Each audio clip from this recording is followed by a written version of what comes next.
हरे कृष्णा दोस्तों, एक छोटी सी कहानी आपको सुनाती हूँ जो यह बताती है कि कौन सी 3 चीजें हैं जो आपको जन्मों जन्म के लिए ईश्वर से जोड़ देती है। बड़ी ही रोचक कहानी है। एक बार एक व्यक्ति श्री धाम वृंदावन में दर्शन करने गया। दर्शन करके लौट रहा था, तभी एक संत अपनी कुटिया के बाहर बैठे बड़ा अच्छा पद गा रहे थे। हो नयन हमारे अटके श्री बिहारी जी के चरण कमल में, बार बार यही गाए जा रहे थे। तभी उस व्यक्ति ने जब यह इतना मीठा पद सुना तो वह आगे ना बढ़ सका और संत के पास बैठकर ही पद सुनने लग गया और संत के साथ साथ गाने लगा। कुछ देर बाद वह इस पद को गाता गाता अपने घर गया और सोचता जा रहा था कि वह संत ने बड़ा प्यारा पद गाया। जब घर पहुंचा तो पद भूल गया। अब याद करने लगा कि संत क्या गा रहे थे। बहुत याद करने पर भी उसे पद याद नहीं आ रहा था। फिर कुछ देर बाद उसे कुछ याद आया और उसने गाया, हो नयन बिहारी जी के अटके हमारे चरण कमल में। वह पद को उल्टा गाने लगा, बल्कि उसे गाना था, हो नयन हमारे अटके बिहारी जी के चरण कमल में। अर्थात बिहारी जी के चरण कमल इतने प्यारे हैं कि नजरें उनके चरणों से हटती ही नहीं। नयन मानो वही अटक कर रह गए हैं। पर वह गा रहा था कि बिहारी जी के नयन हमारे चरणों में अटक गए। अब यह पंक्ति उसे इतनी अच्छी लगी कि वह बार बार बस यही गाए जा रहा था। आंखें बंद है, बिहारी जी के चरण कमल हृदय में है और बड़े भाव से गाए जा रहा है। जब बहुत समय तक वह यह पद गाता रहा तो अचानक क्या देखता है कि सामने साक्षात बिहारी जी खड़े हैं। झट चरणों में गिर पड़ा। बिहारी जी बोले, भैया एक से बढ़कर एक भक्त हुए, पर तुम जैसा भक्त मिलना बड़ा मुश्किल है।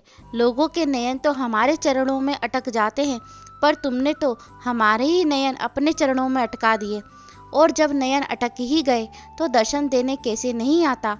भगवान बड़े प्रसन्न हो गए। वास्तव में भगवान ने उसके शब्दों की भाषा सुनी ही नहीं, क्योंकि भगवान शब्दों की भाषा जानते ही नहीं। वे तो एक ही भाषा जानते हैं, वह है भाव की भाषा। भले ही उस भक्त ने उल्टा गाया, पर भगवान ने उसके भाव देखे कि वास्तव में यह गाना तो सही चाहता है, पर शब्द उल्टे हो गए। तो क्या, भाव तो कितने सच्चे हैं, निर्मल हैं, प्रेम से भरे हैं।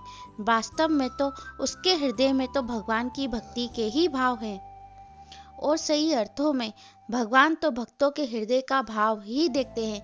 यदि आप प्रेम भरे हृदय से निस्वार्थ भाव से ईश्वर की भक्ति करते हैं तो ईश्वर आपको अवश्य प्राप्त होंगे। ईश्वर को पाने के और भी मार्ग हैं, जैसे ज्ञान मार्ग, ध्यान मार्ग आदि, परंतु सिर्फ भक्ति मार्ग ही एक ऐसा मार्ग है जिस पर चलकर ईश्वर को आसानी से और तुरंत पाया जा सकता है।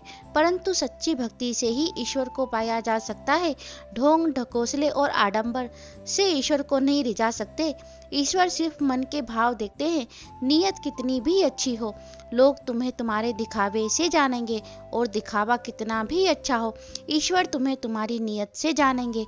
झूठा दिखावा कर, आडंबर कर दुनिया को तो तुम झांसा दे सकते हो, परंतु परमात्मा को नहीं। परमात्मा तो सर्वज्ञाता है। तुम भीतर क्या हो और बाहर क्या हो वह अच्छे से जानता है। उससे कुछ छुपा नहीं। वह तुम्हें तुमसे भी बेहतर जानता है। ईश्वर अच्छे से जानते हैं कि उसके प्रति आपके हृदय के भाव क्या हैं। आपकी भक्ति सच्ची है या सिर्फ दिखावा है। ईश्वर से जुड़ने के लिए आपको किसी विशेष तप साधना की आवश्यकता नहीं, बल्कि आपके हृदय की सच्ची भक्ति ही आपको जन्मों जन्म के लिए ईश्वर से जोड़ देती है। आपके हृदय में ईश्वर के प्रति निश्चल प्रेम, अटूट विश्वास और पूर्ण समर्पण युक्त भाव, पूर्ण भक्ति ही सच्ची भक्ति होती है। दोस्तों, यदि आपको मेरी यह वीडियो अच्छी लगी तो आप इसे लाइक करें, शेयर करें, साथ ही मेरे चैनल को सब्सक्राइब करें, ताकि इसी तरह की अच्छी अच्छी जानकारी की वीडियो आप लोगों तक सबसे पहले पहुंचे। धन्यवाद। राधे राधे।